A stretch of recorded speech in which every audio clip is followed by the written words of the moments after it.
Hello viewer, this is Fliptv News. Now the headlines.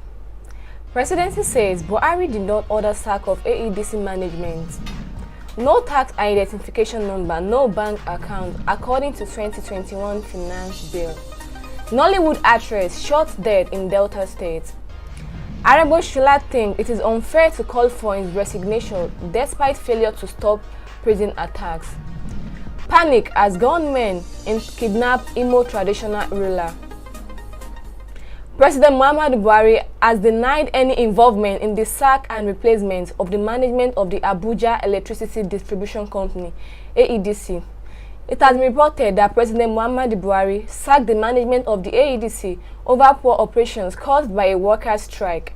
However, a statement signed by Garba Shehu, the president's spokesman, said the statement credited to the Minister of State for Power cannot be true. This cannot be true since the privatization of the power sector in 2013, the management of the successful company has reverted to the new owners, the presidency said.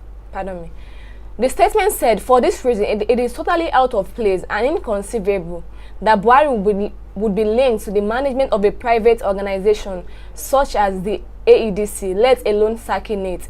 It is gladdening to note that the minister quoted in the statement has himself distanced from it, the spokesman added. Investors in the economy were reassured in the statement that Buhari did not order the sack of the management of AEDC and does not intend to interfere in the running of the affairs of private business entities.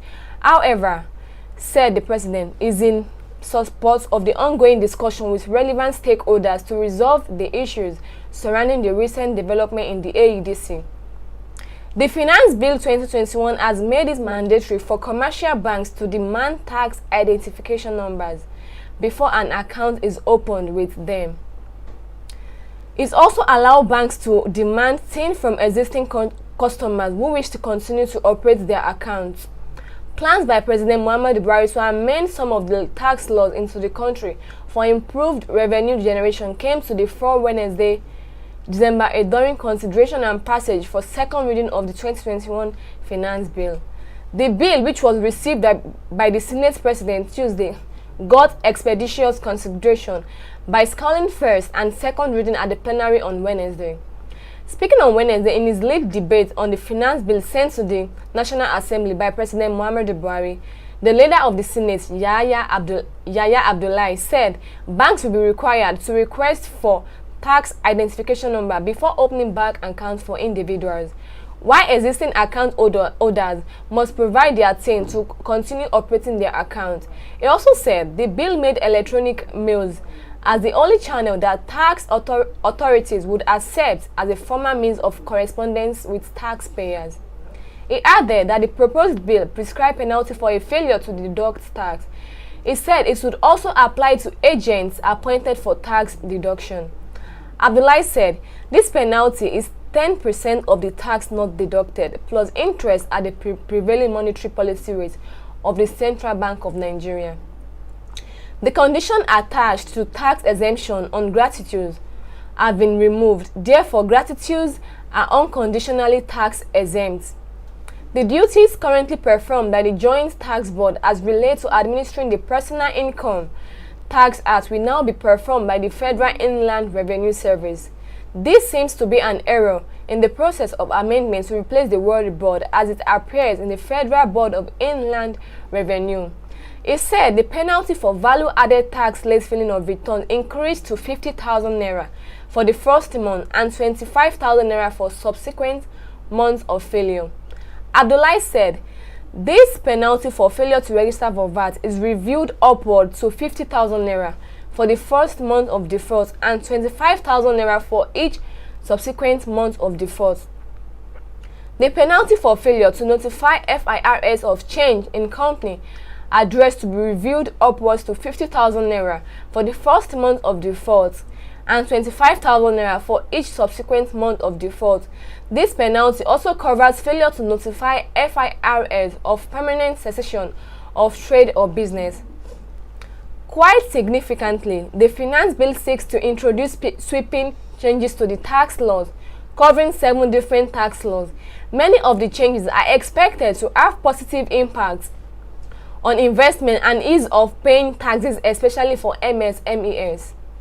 Ngozi Chiemeke, a Nollywood actress, was fatally shot in Delta State. The up-and-coming actress was shot at her POS shop on Tuesday, December 7. On Deeper Life Road in Boji Owa, Ikanot, local government area of Delta State, her killers are still at large. The State Police Public Relations Officer, DSP Bright Edafe, said an investigation is ongoing and efforts are being made to arrest the perpetrators. Nigeria has been hit with a wave of jailbreaks aided by attacks launched by the armed gangs over the past year.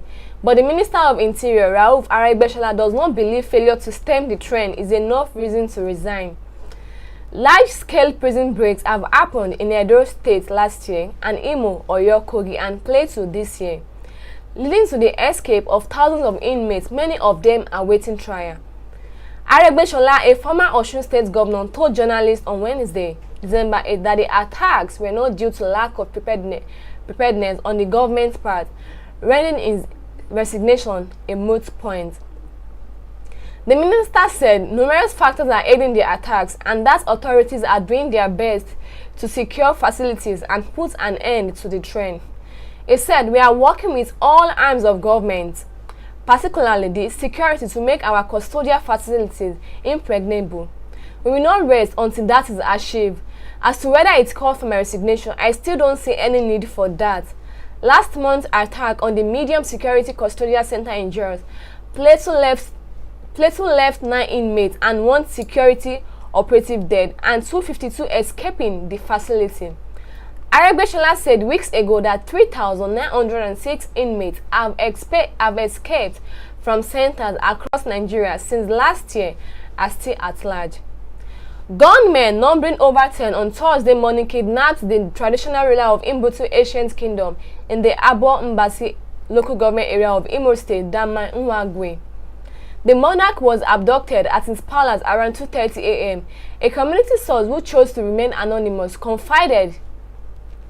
The source said the traditional ruler of Mbutu Ancient Kingdom in the Abo Mbase local government area of Imo State, Eze Damian Nwa Igwe, has been kidnapped. The respected king was kidnapped at his palace around 2:30 a.m. on Thursday.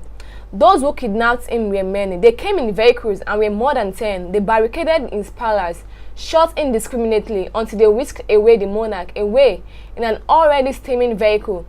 The palace of the king is excluded. He built his house far from other villagers, far from where other villagers live. That is why it wasn't difficult for him to have been kidnapped without any resistance from his subjects.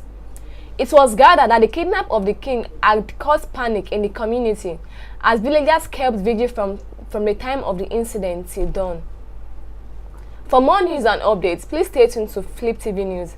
I am Adeniyi Adiola. Bye for now.